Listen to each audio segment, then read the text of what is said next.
Jadi ada yang di Indonesia dan ada yang di Thailand juga. Ya karena kan basically udah lumayan kuat di Asia Tenggara. Terus ada pembicaraan either di Eropa atau di Amerika Selatan. Harus makan coklat sebelum tanding dan muntah sebelum tanding. Jadi ya lumayan berkesan, dan itu juga kita rayainnya sangat minimalis di rumah karena yang terakhir EVOS atau Bung ID.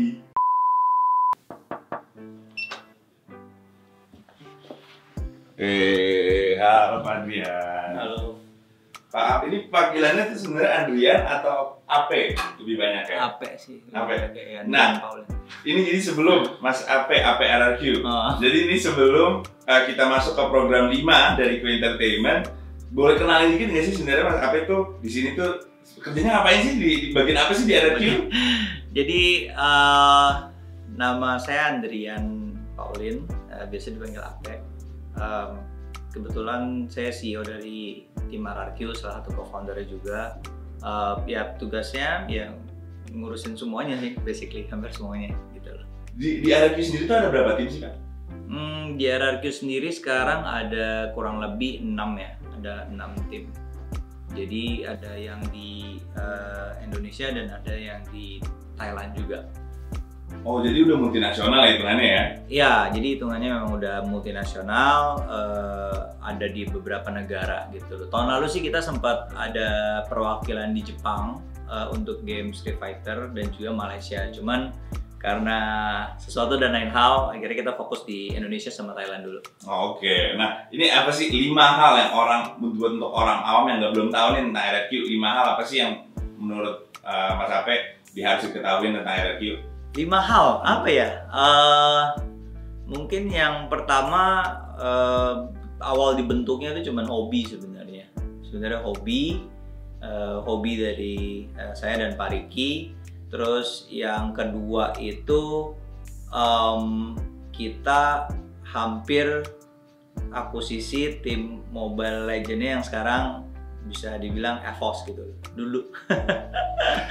Terus yang ketiga kita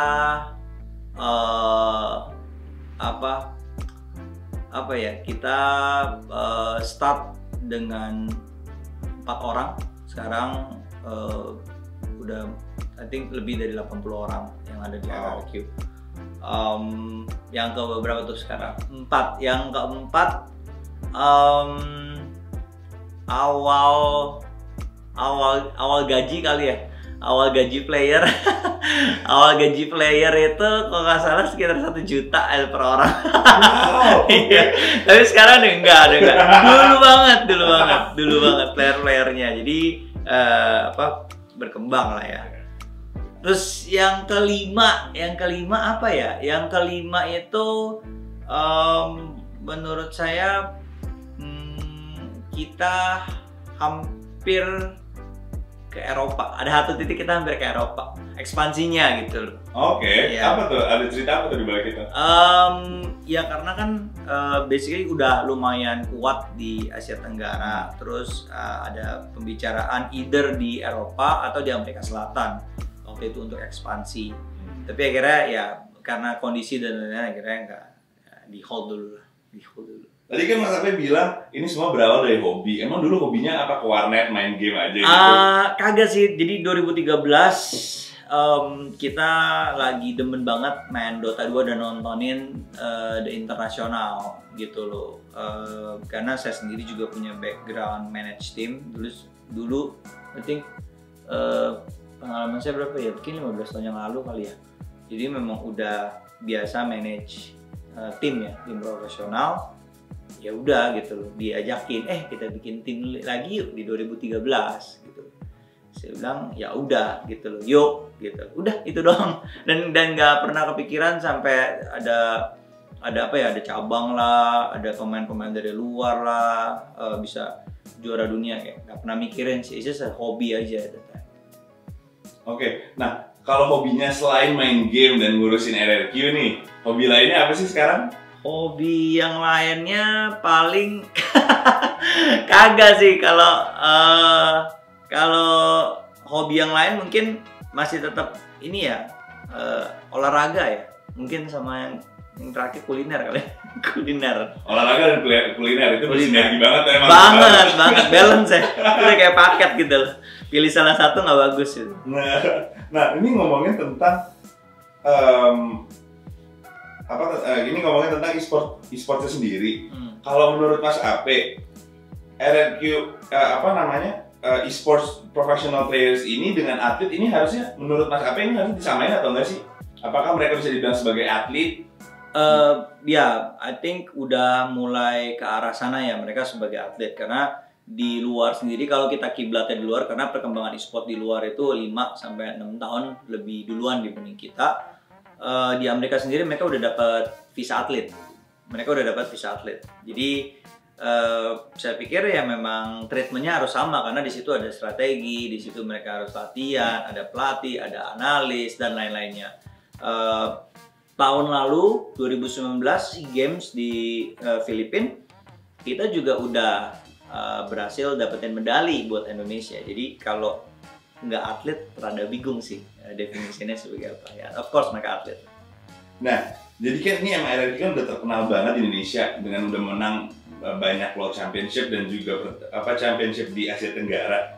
Nah, kalau sebelum bertanding itu emang ada ritual khusus nggak sih? Yang ritual khusus untuk tim-timnya, staffnya RRQ nih? Kalau ritual khusus sih kagak ada ya. Kalau ritual khusus nggak ada, tapi beberapa pemain punya ritual khusus sendiri gitu loh. Kayak pemain FIFA kita itu RRQ XZ, dia harus makan coklat sebelum tanding dan muntah. Oke. Sebelum tanding. Itu ritualnya. Jadi dan itu saya lumayan kaget ya waktu temenin dia ke Inggris. Saya kaget, kenapa lu sakit? Enggak pak, emang begini gitu loh. Before big match biasanya, apalagi LAN event kayak offline event, dia pasti muntah. Terus dia harus punya coklat, apapun mereknya harusnya coklat gitu untuk dia consume. Oke. Yes. Kalau 5 pertandingan yang dari Mas Ape sendiri paling sulit dilupakan oleh tim RRQ, 5 pertandingan yang paling sulit dilupakan. 5 pertandingan ya 4-nya mungkin oke, nomor 1 udah pasti pas kita juara dunia di Jakarta waktu Point Blank. Yang kedua saya ke Dubai waktu itu, kita juara PUBG M, kejuaraan dunia PUBG M di Dubai sama anak-anak Athena dari Thailand. Yang ketiga itu mungkin MPL pertama kali ya, MPL pertama kali meskipun kita nggak juara, tapi hype-nya segala macam tuh sulit untuk dilupain. Yang keempat itu pas kita kalah di Kuala Lumpur tahun lalu, kejuaraan dunia Mobile Legends, kita peringkat 2 final gitu loh. Udah sedikit lagi menang kalah, itu juga nggak terlupakan, tapi sakit, nggak lupain karena sakit. Yang terakhir mungkin yang kelima itu ketika kemarin juara MPL ya. Kemarin juara MPL, jadi RRQ dinobatin sebagai satu tim yang punya 2 kali juara MPL dibanding tim-tim Indonesia lainnya. Jadi ya lumayan berkesan, dan itu juga kita rayainnya sangat minimalis di rumah karena pertandingan offline-nya dibatalkan, jadi harus tanding online.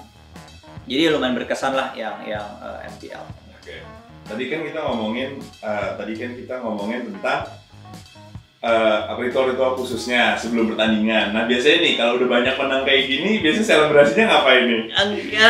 Biasanya kalau misalnya kita ada kejuaraan-kejuaraan nasional gitu, kebetulan kita punya disponsorin juga, dan grup yang punya juga Ayana Hotel and Resort di Bali. Biasanya kita kesana biasanya. Jadi anak-anak yang dari Thailand, anak-anak yang kemarin juara dunia di Rusia atau di Jakarta juga ke sana gitu, ke Ayana Komodo atau nggak ke Ayana Bali. Biasanya sih kita liburan, tapi karena COVID ini ya udah di pending dulu semuanya.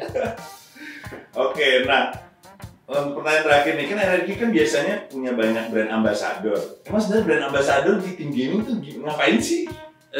Ya bikin konten sih, basically bikin konten dan memperkenalkan tim RRQ sebenarnya. Itu aja sih, buat itu aja.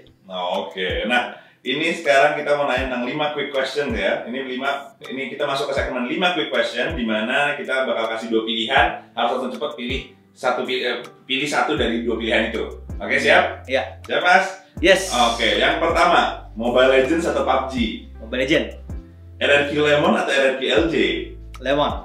Scar L atau M416? M416. Kalau gayanya RRQ, menyerang atau bertahan? Bertahan. Bertahan. Yang terakhir, EVOS atau Boom ID? Boom ID. Oke deh Mas Ape, boleh dong minta closingan untuk tips untuk orang-orang yang ingin menjadi pro players itu harus gimana sih? Apa yang mereka harus lakuin?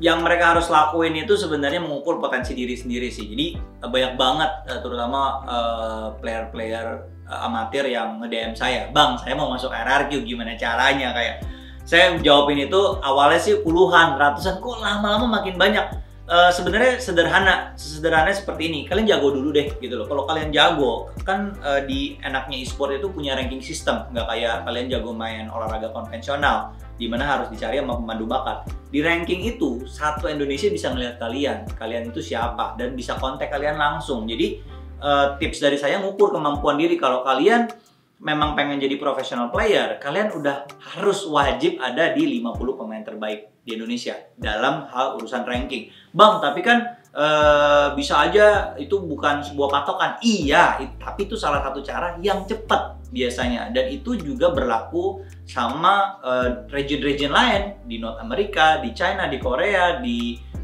Amerika, di Amerika Selatan. Itu semua punya konsep yang sama. Di ranking dulu biasanya kelihatannya. Jadi buat tips-tips buat kalian yang pengen terjun ke e-sport, mainnya yang jago dulu. Kalau nggak jago, ya udah mainnya dibuat fun aja gitu loh. Nggak semua orang harus jadi professional player dan tetap bisa nikmatin e-sport. Kita sebagai penonton dapat hiburan juga kan kalau kita bisa nikmatin e-sport gitu loh sama teman-teman yang lain. Itu aja sih. Oke deh Mas Ape, thank you ya. Ditunggu ya buat untuk acara program kue lainnya. Thank you. Thank you.